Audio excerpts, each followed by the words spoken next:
Menaka Bengali হেসেলে আপনাদের স্বাগতম। আজকে আমি আপনাদের সামনে আমসত্ত্ব চাটনি এই রেসিপিটা শেয়ার করতে চলেছি। দেখুন এখানে আমি নিয়ে নিয়েছি আমসত্ত্ব, এটাকে আমি কুচি কুচি করে কেটে নিয়েছি। আমি কিছুটা টমেটো নিয়েছি, আর এখানে ফোড়নের জন্য আমি 5 ফোড়ন, তেজপাতা আর শুকনো লঙ্কা নিয়ে নিয়েছি। এবার আমি কড়াইয়ে তেল দিয়ে দেবো।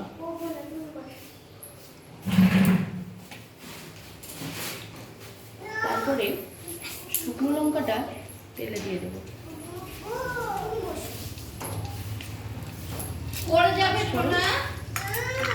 তেজপাতা, মশলাটা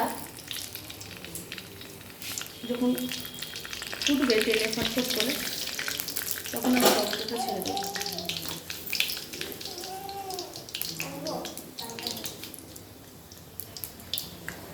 দেখুন ফোড়নটা ভাজা হয়ে গেছে, এবার আমি টমেটোগুলো ছেড়ে দেবো।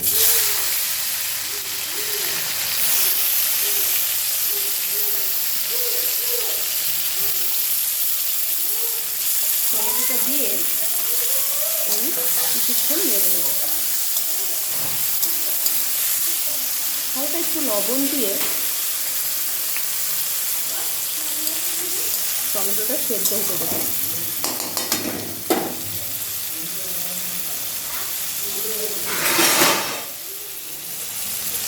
ঢাকা দিয়ে দিচ্ছি, কিছুক্ষণ পরে আবার ফিরে আসছি। সেদ্ধ করে আমি জলটা নিয়ে নিয়েছি। এই চাটনিটায় আমি তেঁতুলের এই জলটা দেব, কারণ চাটনিটা তাহলে কী হবে, একটু বেশ টক মিষ্টি ভাব হবে। ওই জন্য আমি এই তেঁতুলের জলটা ইউজ করব।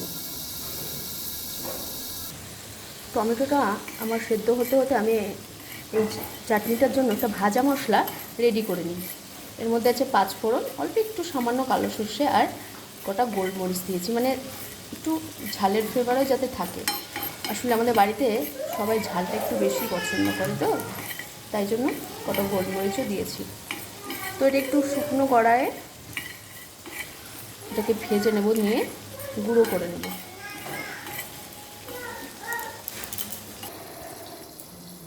দেখুন 10 মিনিট পর আমি এবার ফিরে এসেছি। দেখি টমেটোটা কত সিদ্ধ হলো। এই দেখুন, আমি একটু চাইছি টমেটোটা একটু হালকা গোটা গোটা থাকবে, তাহলে কি আমসত্ত্বের সঙ্গে অ্যাডজাস্ট হবে, দেখতে ভালো লাগবে। এই মুহূর্তে আমি চিনি দিয়ে দেবো।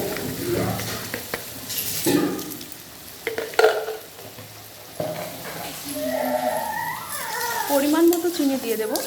আপনারা যে যেমন পরিমাণ নেবেন সে সেরকমভাবে। সবাই তো মিষ্টি পছন্দ করে না, অনেকে টকটকও পছন্দ করে, টকের ভাগটা। তো আপনার পরিমাণ মতো চিনি দিয়ে দেবেন, ঠিক আছে?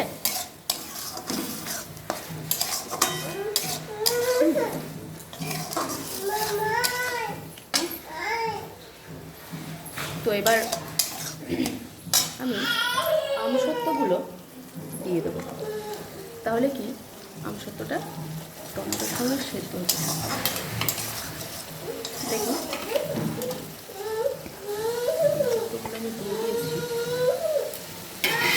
এবার ওই যে তেঁতুলের জলটা রেখেছিলাম সেটাও আমি এর মধ্যে অ্যাড করব।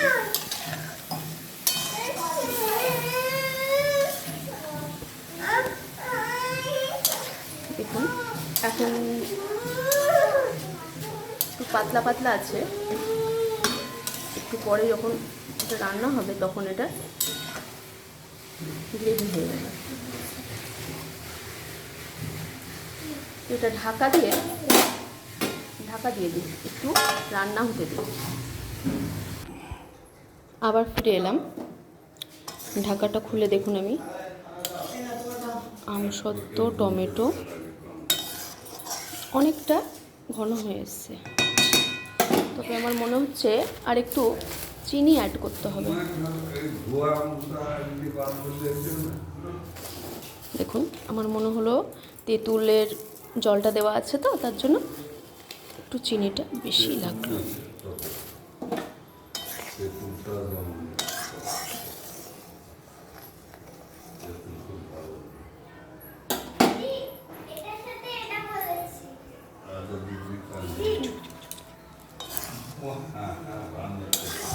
একটু এটাকে জাল দেব, তাহলে এটা অনেকটা ঘন হয়ে আসবে।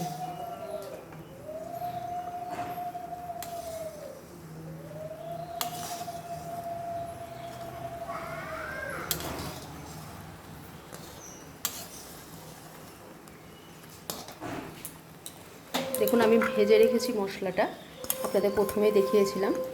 এই মশলাটা আমি গুঁড়ো করে ছিটিয়ে দেব।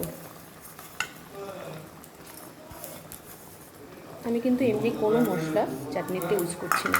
আর কিছু কাজু নিয়ে নিয়েছি, কাজু আর কিশমিশ কিছু কেটে নিয়েছি, ছিটিয়ে দেব।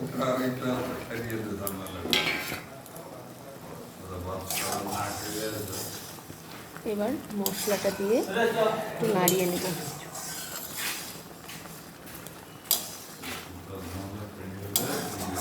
দেখুন আস্তে আস্তে কালারটা কি সুন্দর এসেছে। দেখুন টমেটোগুলো আমার যেরকম ভেবেছিলাম ঠিক একটু গোটা গোটা থাকবে সেরকমই আছে। দেখুন এই দেখুন চিনির রসটা আর একটু ঘন হবে, আঠা আঠা আঠা, তাহলে খেতে ভালো লাগবে।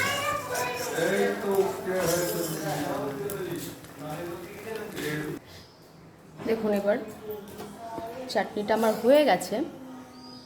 এবার আমি এর মধ্যে একটু পাতিলেবুর রস ছিটিয়ে দেবো, ফ্লেভারটার জন্য শুধুমাত্র, কিছু না। ছিটিয়ে দিলাম।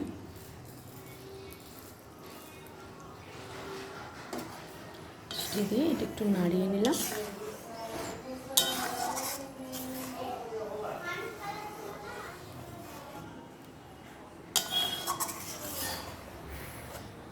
এবার আমি চাটনিটাকে নামিয়ে নেব।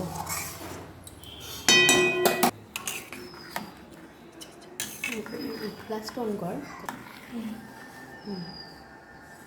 দেখুন আমার আমসত্ত্বের চাটনিটা রেডি হয়ে গেছে।